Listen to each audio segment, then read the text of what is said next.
سأل سائل بعذاب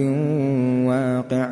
للكافرين ليس له دافع من الله ذي المعارج تعرج الملائكة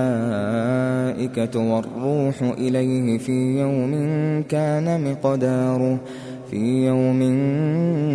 كان مقداره 50,000 سنة فاصبر صبرا جميلا إنهم يرونه بعيدا ونراه قريبا يوم تكون السماء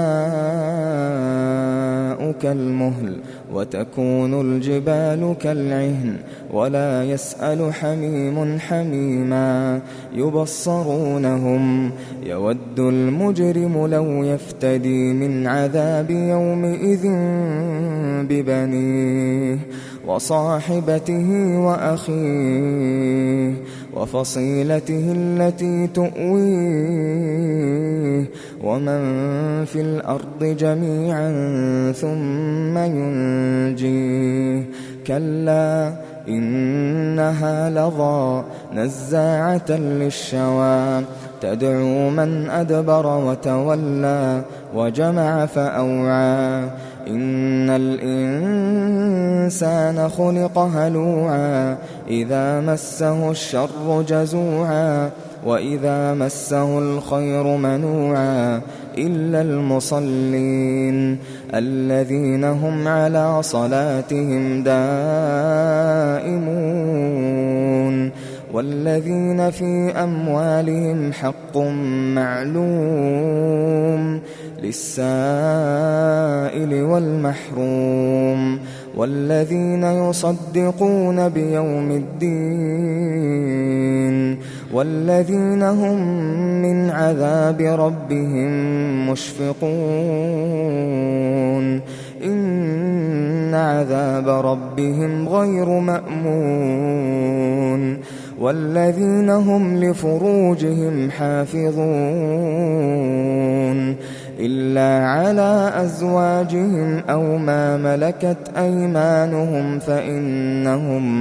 فإنهم غير ملومين فمن ابتغى وراء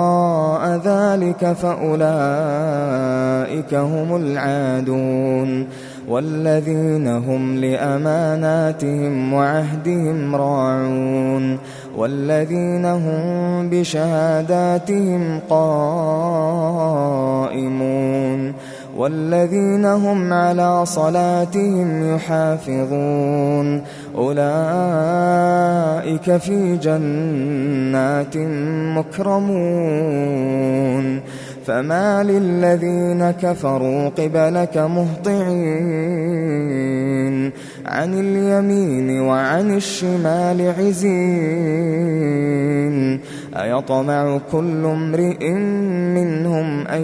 يدخل جنة نعيم كلا إنا خلقناهم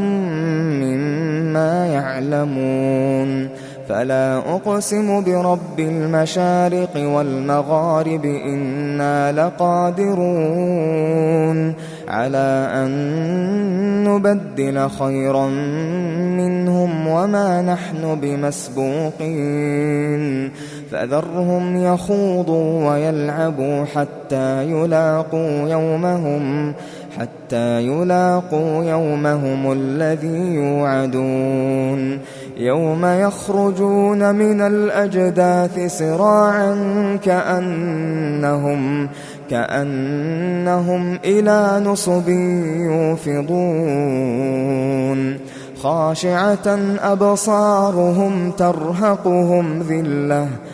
ذلك اليوم الذي كانوا يوعدون